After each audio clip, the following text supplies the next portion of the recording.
All exam कट्टा या YouTube चॅनलवर भविष्यातील सर्व प्राध्यापकांचं सहर्ष स्वागत. मित्रांनो, अनेक म्हणजे मागच्या 1 महिन्यापूर्वी 30 एप्रिलला जाहिरात क्रमांक 114 आणि 115 सहाय्यक प्राध्यापक गट अ व अधिव्याख्याता गट ब या परीक्षेसाठीच्या काही विषयाचा अभ्यासक्रम जाहीर झाला. त्यानंतरनं अपेक्षित होतं की मे एंडिंगपर्यंत म्हणजे कालपर्यंत पेपर 2 जे आपले बाकीचे विषय आहेत त्या विषयाचा अभ्यासक्रम जाहीर होईल. पण अद्याप देखील आज 1 जून आहे, तरी देखील अभ्यासक्रम प्रसिद्ध झालेला नाही आहे. त्यामुळं अनेक विद्यार्थी म्हणजे एक नैराश्यामध्ये किंवा एक नकारात्मक दृष्टिकोनाकडून आयोगाकडे पाहत आहेत. तर नेमकं काय केलं पाहिजे? बघा, आपण आयोगानं आपल्याला काय केलं पाहिजे, अभ्यासक्रम जाहीर केला पाहिजे, याच्यापेक्षा आपण या कालावधीमध्ये कशा पद्धतीनं आपल्या विषयाचा अभ्यास केला पाहिजे यावर आपण या व्हिडिओमध्ये सविस्तर पद्धतीनं चर्चा करणार आहोत. बघा, MPSC अंतर्गत जाहिरात क्रमांक 114, 115 तर या संदर्भातील सहाय्यक प्राध्यापक गट अ व अधिव्याख्याता गट ब पदभरती संदर्भातील काही विषयाचे अभ्यासक्रम, उदाहरणार्थ इंग्रजी, राज्यशास्त्र, अर्थशास्त्र या दोनही परीक्षेचे एकत्र अभ्यासक्रम आलेले आहेत. बरोबर आहे. या 3 विषयाचे जाहीर झाले असले तरी बरेच विषय जवळपास म्हणजेच 33 विषय आहेत टोटल. तर हे 3 आणि बाकीच्या सायन्स डिपार्टमेंटचे काही विषय साधारणतः 26 ते 27 विषयाचे अभ्यासक्रम अद्यापही बाकी आहेत. तर यावर पुढील विश्लेषण व सूचना उपयुक्त ठरतील. बघा, सद्यस्थितीचं विश्लेषण. बघा, 1 महिना उलटूनही अभ्यासक्रम न जाहीर होणं ही एक बाब इतर विषयाच्या दृष्टीने गंभीर आहे. कारण इतर विषयाचा अभ्यास काय करायचा अशा पद्धतीचे प्रश्न आपल्या मनामध्ये निश्चितच पडणं साहजिक देखील आहे. पण उमेदवारांना नियोजन आणि तयारी याचा मोठा परिणाम होणार आहे बाकीच्या विषयाचा. यामुळं गायडन्स, कोचिंग, रिसोर्स प्लॅनिंगसुद्धा अडचणीत येत आहे. तर दुसरा मुद्दा आहे. बघा, आता आपण जर एक थोडं मागील ह्या ज्या 5-6 विषयाचे अभ्यासक्रम जाहीर झालेले आहेत त्याचं मी सविस्तर पद्धतीनं विश्लेषण केलं आहे, त्याचा व्हिडिओ देखील अपलोड केलेले आहेत. तर तुम्ही बघा, 70 ते 75% अभ्यासक्रम हा सेट पेपर क्रमांक 2 जसं मराठीचा पेपर 2 जो आहे त्याच्याशी संबंधित आहे. हे नक्कीच काही प्रमाणामध्ये आपल्याला दिलासा देणार आहे. का बरं दिलासा देणार आहे? कारण की आपल्याला 70% अभ्यासक्रम तर मटेरियल तुम्हाला काय असणार आहे हे तर तुम्हाला निश्चित कळलेलं आहे. मग तुम्ही कशाला अधिक आयोगाकडे वाट बघतायत की अभ्यासक्रम कधी देणार आहेत? विषयानुसार परीक्षा होणार आहे हे निश्चित आहे, त्यामध्ये काही संशय नाही आहे. मग तुम्ही कशाला वाट बघतायत? जो सेटचा पेपर 2चा अभ्यासक्रम आहे तो तुम्ही व्यवस्थित करत चला. प्रत्येक घटकानुसार त्या घटकातील उपमुद्दे, त्याचे रिसोर्स ते कशा पद्धतीनं व्यवस्थित करता येतील ते करा. जे नव्यानं समाविष्ट होईल 20-25% तो तुम्ही नंतरनं अभ्यास करा. बघा, नेटचा पेपर 2 अभ्यासक्रम जर समांतर आहे तर उमेदवार तात्पुरता त्याचाच अभ्यास करू शकतात, जेणेकरून आपल्याला अभ्यासाला एक गती मिळू शकते आपण जर घटकवाईज अभ्यासाचं नियोजन केलं तर. आता नव्यानं काय समाविष्ट झालेलं आहे आपण जर बघितलं तर नवीन शैक्षणिक धोरणाच्या अपेक्षा, त्यांना काय अपेक्षित आहे? इंटरडिसिप्लिनरी टॉपिक असतील, स्किल बेस्ड लर्निंग संदर्भातील असतील, ICT संदर्भात असेल, रिसर्चचं त्यांनी समाविष्ट केलेलं आहे. नवीन अभ्यासक्रम समाविष्ट होणाऱ्या बाबींचा अंदाज आपल्याला घेता येतो. पण सध्या तर 75% जो सिलेबस आहे म्हणजे आपण 75% आपण जो सेटचा पेपर 2चा आहे तो व्यवस्थित करा. काय समाविष्ट होण्याची शक्यता अनुमान आहे तर ICT in education, national education policy 2020, outcome based education OBE, research aptitude आणि अकॅडमिक इथिक्स काय असतात, करिक्युलम डिझाईन आणि ब्लूम टेक्सॉनॉमी काय सांगते, MOOC स्वयं डिजिटल लायब्ररी याच्या वापरासंदर्भात, assessment and learning, continuously lesson process हे तुम्हाला इथंही उपयुक्त असणार आहे अभ्यासक्रमामध्ये. आणि नंतर तुम्हाला इंटरव्ह्यूमध्ये देखील याच्यावर प्रश्न निश्चितच विचारले जाऊ शकतात. त्यामुळं जे काही नव्यानं समाविष्ट होतील त्या विषयानुसार त्याचं तुम्हाला फक्त शेवटी 20-25% अवलोकन करावं लागेल. आता सध्याला 70% मटेरियल, 70% अभ्यासक्रमाचं फ्रेमवर्क आपल्यासमोर आहे. तुमच्यासाठी उपयुक्त कृती काय असेल तर बघा, सेट पेपर 1चा संपूर्ण अभ्यास करा. कारण बहुतांश म्हणजे 70% भाग हा याच्यातूनच त्यांनी घेण्याचा प्रयत्न केला आहे. भले प्रश्न वेगळ्या अप्रोचनं विचारले जातील, वेगळ्या दृष्टिकोनानं विचारले जातील, पण अभ्यासक्रम 70% हाच असणार आहे.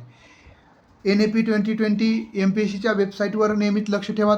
तसं तर मी तुम्हाला अपडेट देईलच ज्यावेळेस सिलेबस येईल त्यावेळेस, पण तुम्ही या ठिकाणीही तुम्ही पाहू शकता.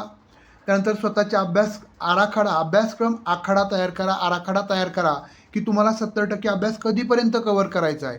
आता परीक्षेचं बोलायचं झालं तर आपण सांगू शकतो की साधारणतः सप्टेंबरपर्यंत ऑनलाईन स्वरूपामध्ये परीक्षा होणार आहे हे निश्चित झालेलं आहे. मग आपण ऑनलाईन स्वरूपात डिस्क्रिप्टिव्ह अभ्यास करून तो ऑब्जेक्टिव्हमध्ये कन्व्हर्ट करण्याची प्रोसेस ही खूप लेंदी प्रोसेस आहे. खूप दीर्घ प्रोसेस आहे. त्यातही तुम्हाला कमी 1 तासामध्ये 100 प्रश्न सोडवायचे आहेत. त्यामुळं आणखी डिफिकल्ट लेवल वाढतं. त्यानंतरनं जर त्यांनी लेंदी प्रश्न सोडले तर टाकले तर ते वाचायलाच खूप वेळ लागणार आहे. दुसरा महत्त्वाचा मुद्दा आहे, सेटसारखं तुम्ही बिनधास्त प्रश्नपत्रिका सोडवू शकणार नाही आहेत. कारण तुम्हाला 1/4 सिस्टीम आहे, निगेटिव्ह सिस्टीम देखील त्या ठिकाणी आहे.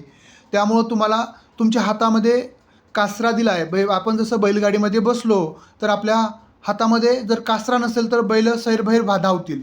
पण आपल्या आयोगानं काय केलं आहे, त्यांच्या हातामध्ये आपली व्यसन किंवा बैलाची आपण म्हणतो किंवा कासरा आपल्या हातात आहे, ते तुम्हाला आखडण्याचं 1/4 पद्धतीने आखडण्याचा प्रयत्न करणार आहेत.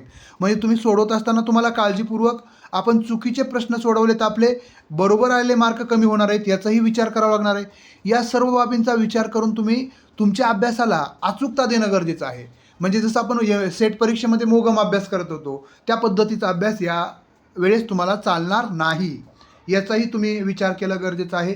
तज्ज्ञ, शिक्षक, गट, टेलिग्राम, व्हॉट्सअप आपले जे ग्रुप बनवलेले आहेत त्याला तुम्ही अटॅच राहा. तुम्हाला त्या ठिकाणी अपडेट माहिती मिळत राहील. त्यानंतर आपण जे 3-4 विषयाचे आता हिंदी विषयाचा आपण कोर्स 2-3 दिवसामध्ये लॉन्च करत आहोत. सध्या मराठी, त्यानंतर इंग्रजी विषयाचं, राज्यशास्त्र आणि अर्थशास्त्र या विषयाचा आपण संपूर्ण मार्गदर्शन कोर्स सुरू केलेला आहे. कारण त्याचा अभ्यासक्रम जाहीर झाल्यामुळं मराठीचा अभ्यासक्रम जाहीर झालेला नाही आहे. पण जो 70% म्हणजे पूर्ण सिलेबस सेटचा आहे त्याच्यानुसार आपण कव्हर करण्याचा प्रयत्न करतो आहे. कारण अभ्यासक्रम खूप व्यापक आहे.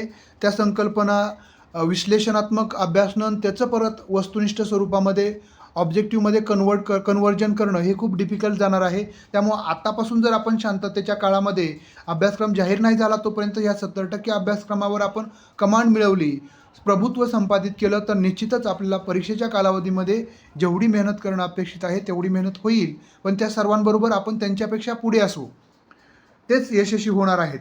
त्यामुळं परीक्षा होईपर्यंत 1 वर्षाचा कालावधी आपल्या कोर्सचा आहे. ज्या विद्यार्थ्यांना कोर्स जॉईन करायचा आहे, मराठी, इंग्रजी, हिंदी, राज्यशास्त्र, अर्थशास्त्र, हिंदी विषयाचा 2 दिवसामध्ये पब्लिश होईल. बाकीच्या विषयाचं व्हिडिओज अपलोड केलेले आहेत, नोट्सही आपण अपलोड करायला सुरुवात झालेली आहे. तर बघा, कोर्स जॉईन करण्यासाठी आपल्याला गुगल प्ले स्टोरवरील ऑल एक्झाम कट्टा ॲप डाउनलोड करायचं आहे.